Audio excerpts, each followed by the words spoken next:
अस्सलाम वालेकुम, welcome to my channel Asif brain academy.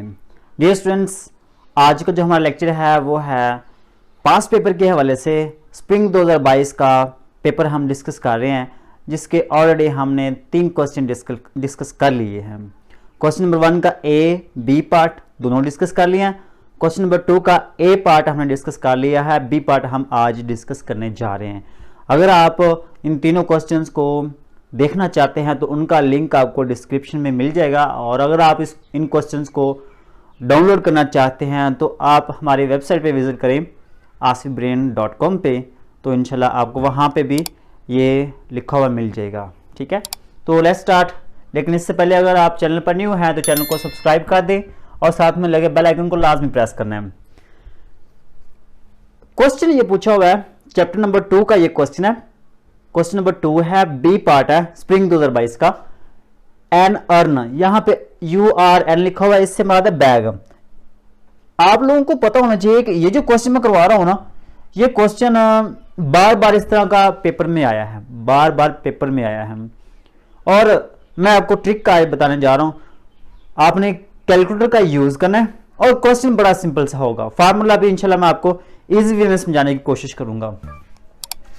देखिए, एक बैग है, उसमें 5 व्हाइट बॉल्स हैं, 3 ब्लैक बॉल्स हैं। ठीक है, an urn contains 5 white and 3 black balls. 2 balls are drawn at random without replacement. If X denotes the number of white balls, then find the probability distribution of X. वो कहता है कि हमारे पास एक bag है, बैग में 5 जो ना वो व्हाइट है, 3 ब्लैक बॉल्स है। 2 बॉल्स को सिलेक्ट करना है। टोटल 8 है, 8 में से हमने 2 बॉल्स को रैंडमली सिलेक्ट करना है, लेकिन विदाउट रिप्लेसमेंट। विदाउट रिप्लेसमेंट का मतलब यह है कि जो बॉल हमने एक दफा निकाल ली उसको दोबारा वापस बैग में नहीं रखना। तो इसका मतलब यह है, अब x जो ना जिसकी हमने प्रोबेबिलिटी डिस्ट्रीब्यूशन फाइंड आउट करनी है वो x है। x किसको डिनोट करता है? x डिनोट कर रहा है नंबर ऑफ व्हाइट बॉल्स को। ठीक है, अब इसका फॉर्मूला आपने कैसे बनाना है, इसको हल कैसे करना है। जब आपके पास इस तरह का क्वेश्चन आ जाए, white balls, black balls, red balls, इस तरह का कोई भी क्वेश्चन आ जाए तो इसको सोल्व कैसे करना है। नंबर 1 पे सबसे पहले आपने यहां पे दोनों के दरमियान देखना क्या दिया हुआ, एंड दिया हुआ या और दिया हुआ। 2 तरह का होगा, एंड या और। अगर एंड आ जाए तो आपने मल्टीप्लाई करना है, ये बात आप लोगों ने याद रखनी है। यहां पे अगर और आएगा तो उसका तरीकाकार भी मैं इंशाल्लाह टाइम मिला क्वेश्चन का तो मैं इंशाल्लाह आपको वो भी क्वेश्चन करवा दूंगा। अच्छा, तो यहाँ पे एंड है तो आपको पता होना चाहिए कि यहाँ पे हमने मल्टीप्लाई करना है। ठीक है, अब सबसे पहले आपने करना क्या है, सबसे पहले आपने ये करना है कि टोटल बॉल्स काउंट करनी है। टोटल बॉल्स आपने यहाँ पे देखना है कितनी है, वो यहाँ पे 8 है। ठीक है, उसके बाद हमने सेलेक्ट कितनी करनी है, 2 बॉल्स ना वो हमने सेलेक्ट करनी है। अब ये 2 बातें आप लोगों को इस स्टेटमेंट से पता चल जाएंगी। ओके, उम्मीद करता हूं यहां तक आप लोगों को क्लियरली समझ आ गई होगी।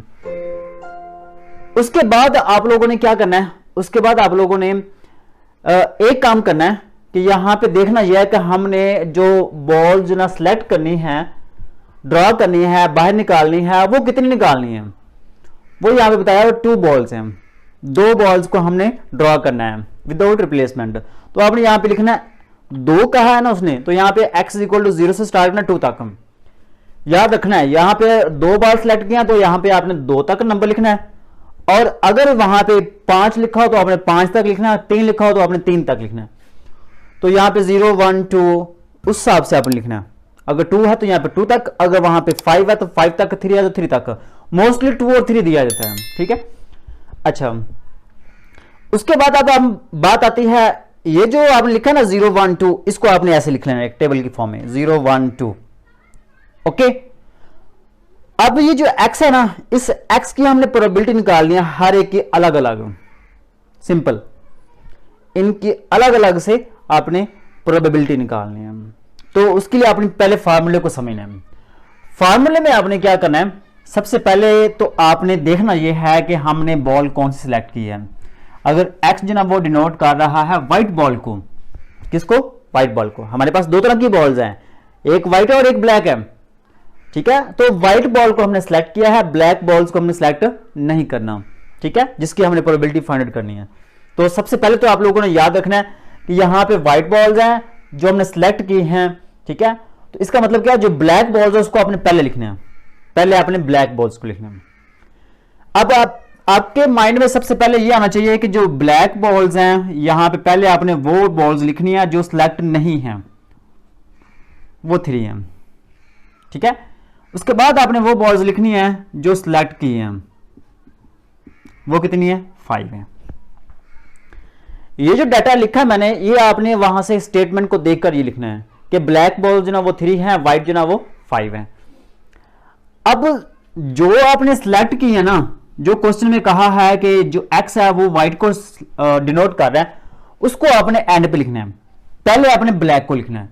अब टोटल कितनी है, टोटल बॉल्स 3 जो ना वो ब्लैक है। और यहां पे नीचे क्या लिखना है, नीचे आपने लिखना है कि हमने सिलेक्ट कितनी की है, 2 बॉल्स सेलेक्ट की हैं। फिर उसके बाद आपने व्हाइट का आ जाना है, व्हाइट के बारे में लिखना है कि टोटल व्हाइट बॉल्स 5 हैं। नीचे आपने एक्स लिखना। अब ये आपके माइंड में आ रहा होगा कि यहां पे 2 लिखा है, यहां पे क्यों नहीं लिखा, यहां पे इसलिए नहीं लिखा क्योंकि यहां पे हमने एक्स की वैल्यूज डिफरेंट पुट करनी है, ठीक है। उसके बाद ये दोनों मल्टीप्लाई करने के बाद नीचे आप लिखना है टोटल बॉल्स कितनी है। टोटल बॉल्स हमारे पास 8 है और सिलेक्ट कितनी की है, वो 2 है। यही चीज है, ये फार्मूला ही आपके लिए सबसे मुश्किल काम होगा, बाकी सारा काम आपके लिए चुटकियों में आ जाएगा, फटाफट आ जाएगा आप लोगों को। अब इस फार्मूले को मैं दोबारा समझा रहा हूं, आपने केयरफुली समझना है। सबसे पहले आपने वो बॉल्स लिखनी है, ये फार्मूला उस चीज का लिखना है जो कि सिलेक्ट नहीं है। यहां पे तो लिखा ना एक्स डिनोट कर रहा है व्हाइट बॉल को, तो जो ब्लैक है वो अपने पहले लिखनी है, बाद में व्हाइट लिखनी है, या जो रेड होगी जो भी सिलेक्ट होगी वो आपने बाद में लिखनी है। नीचे आपने क्या लिखना है, नीचे आपने टोटल बॉल्स और उससे नीचे आपने यहां पे 2, वो 2 क्या, वो 2 भी हो सकता है, 3 भी हो सकता है, 5 भी हो सकता है, कुछ भी। मतलब कि यहां पे अगर 2 लिखा हुआ है, जितनी बॉल्स हमने सिलेक्ट की हैं वो आपने नीचे लिखनी है। पहले आपने क्या किया, जो सिलेक्ट नहीं करनी वो 3 है और हमने सिलेक्ट कितनी की है, 2 है। ये पहले फार्मूला ये बनाना आपने, ठीक है, कि एक्स जो ना वो डिनोट कर रहा है व्हाइट को, ब्लैक आपने पहले लिख लेनी है 3, उसमें से हमने 2 सिलेक्ट कर सकते हैं, ठीक है। उसके बाद आपने व्हाइट के बारे में लिखना है, टोटल व्हाइट है 5 है, उसमें से एक्स के लिहाज से हमने उसकी प्रोबेबिलिटी फाइंड आउट करनी है। यहां पे नीचे डिवाइड करना, आपने टोटल 8 बॉल्स हैं, उसमें से 2 हमने ड्रॉ करनी है।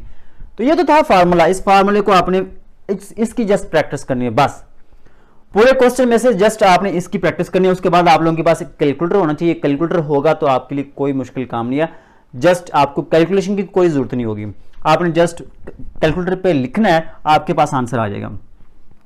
लीजिए मैं यहां पे लिखने लगा हूं 3c2 मल्टीप्लाई 5c, अब x की जगह पे यहां पे क्या आ रहा है 0, वो यहां पे 0 लिखूंगा।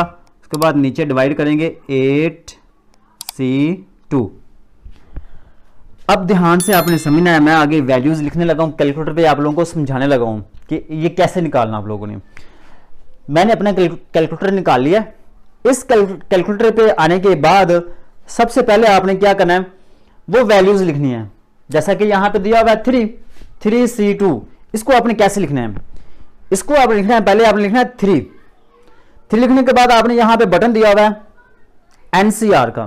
तो ये जो एनसीआर का बटन है, ये जो बड़े बटन के साथ, ठीक है, लेफ्ट साइड पे ये एनसीआर का बटन है, इस एनसीआर बटन को प्रेस करना है। ये 3 पहले लिखना है, एनसीआर का बटन फिर बाद में प्रेस करना। उसके बाद आगे दिया हुआ 2, वो वाला ये 2 दिया हुआ, इस 2 को आपने प्रेस करना है। तो यहां पे मैंने 2 प्रेस कर दिया। अब उसके बाद आपने इक्वल का बटन प्रेस करना है। जैसे ही मैं इक्वल का बटन प्रेस करूंगा तो आप लोगों के पास ये आंसर आ जाएगा, ठीक है।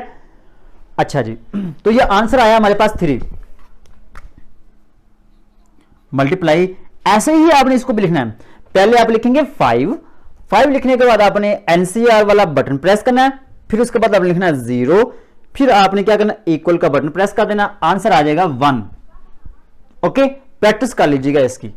नीचे भी आपने ऐसे करना है, पहले आप लिखेंगे 8 के बाद आप बटन प्रेस करेंगे एनसीआर वाला, फिर उसके बाद आप ये 2, आंसर हमारे पास आ जाएगा 28। तो ये 3/28, इसका आंसर आप पॉइंट में निकाल सकते हैं, ठीक है। पॉइंट में निकाल लें तो भी ठीक है, या ऐसे भी लिख लें तो भी ठीक है। तो ये आंसर आएगा 0.10714, ऐसे लिख लें या ऐसे भी लिख लें, उससे कोई फर्क नहीं पड़ता। उसके बाद आपने क्या करना है, यहां पे आ जाएगा p into X equal to 1, 3c2 multiply 5c, यहां पे 0 की जगह पे आ जाएगा 1, ठीक है। अच्छा, यहां पे आपने ये वाली मिस्टेक नहीं करनी जो मैंने यहां पे की है, और वो मिस्टेक ये है कि यहां पे देखिएगा टोटल बॉल्स हमने 2 सेलेक्ट करनी है, और यहां पे नीचे कितनी आ रही हैं, 2 और 1 3, तो ये 3 आ रही हैं, तो हमने क्या करना है, यहां से एक कम कर देना है, ठीक है, क्योंकि यहां पे 2 थे, यहां पे एक, फिर यहां से एक यहां से सेलेक्ट करेंगे। इसका मतलब ये है, मैं आपको समझाता हूं कि यहां पे 0 से मरा दिया कि हमने व्हाइट बॉल यहां पे जो पहले निकाली है वो व्हाइट नहीं थी, फिर जब हम अगली बॉल निकालेंगे तो एक बॉल जो ना वो व्हाइट है, दूसरी जो ना फिर वो क्या होगी, दूसरी फिर वो ब्लैक होगी, ठीक है। तो 3 तरह के चांस बनते हैं, पॉसिबिलिटीज 3 बनती हैं। हमने 2 बॉल जो ना वो सिलेक्ट करनी है व्हाइट, तो पहला चांस तो ये है कि पहली बॉल निकालेंगे तो व्हाइट होगी नहीं। दूसरा चांस ये है कि एक व्हाइट बॉल होगी और दूसरी ब्लैक होगी। तीसरा चांस ये हो सकता है कि दोनों ही व्हाइट बॉल्स होंगी, ब्लैक बॉल नहीं होगी, ठीक है, ऐसे भी हो सकता है। तो यही यहां पे कंडीशन आपने अप्लाई करनी है, और नीचे आ जाएगा 8c2। अब इसको सॉल्व कर लेना है, ठीक है। इसको भी आपने सिंपली वैसे ही सॉल्व करना है जैसे कि ऊपर हमने किया। आप यहां पे लिखेंगे 3 और एनसीआर वाला बटन प्रेस करेंगे 1, तो ये आ जाएगा आंसर 3। इसी तरीके से ये वाला आंसर आ जाएगा 5, और नीचे वाला आंसर तो सेम ही रहेगा 28, तो ये आ जाएगा 15/28। इसको आप डिवाइड कर लेंगे, ठीक है, 15 डिवाइडेड बाय 28, तो ये आ जाएगा 0.5357, ठीक है। उसके बाद 1 भी दिया हुआ है, तो ये कर लिए। उसके बाद देखिएगा p into X is equal to 2 आ गया, बिल्कुल ऐसे ही करना आपने। 3 यहाँ पे 2 था, फिर 1, फिर यहाँ पे 0 आ जाएगा, 5c2 यहाँ पे 0 था, 1 फिर 2, ठीक है, ऐसे करना है। नीचे आ जाएगा 8c2। अब इसको सॉल्व करना है, यहाँ पे ये तो हो जाएगा 1, ठीक है, और इसको आप सॉल्व करेंगे 5 एनसीआर का बटन फिर 2, तो ये आ जाएगा 10, और नीचे आ जाएगा 28, ठीक है। तो ये 10/28, इसको हम डिवाइड करेंगे तो ये आ जाएगा 0.35714। अब इनको अगर ऐड करें ना तो मैक्सिमम जो प्रोबेबिलिटी होती है वो 1 होती है, याद रखना है। इन तीनों को ऐड करें तो हमारा जो आंसर है वो अप्रोक्सीमेटली 1 के इक्वल आना चाहिए। तो हम चेक कर लेते हैं कि इसका आंसर क्या आता है। 0.53571 प्लस 0.10714, तो ये अप्रोक्सीमेटली हमारा जो आंसर है वो 1 के इक्वल आ रहा है, ठीक है। तो ये हमारा आंसर बिल्कुल एक्यूरेट है। आई होप कि आप लोगों को इस क्वेश्चन की समझ आई होगी। इस तरह का क्वेश्चन मैंने ऑलरेडी पहले भी करवाए हुए हैं, अगर आप वो करना चाहते हैं तो आप ऊपर सर्च कर सकते हैं 1429 को chapter number 2 by sir Asif, या वैसे भी करेंगे तो आपको टॉप पे वीडियोस नजर आ जाएंगी। मिलते हैं नेक्स्ट वीडियो के साथ, तब तक के लिए अल्लाह हाफिज़।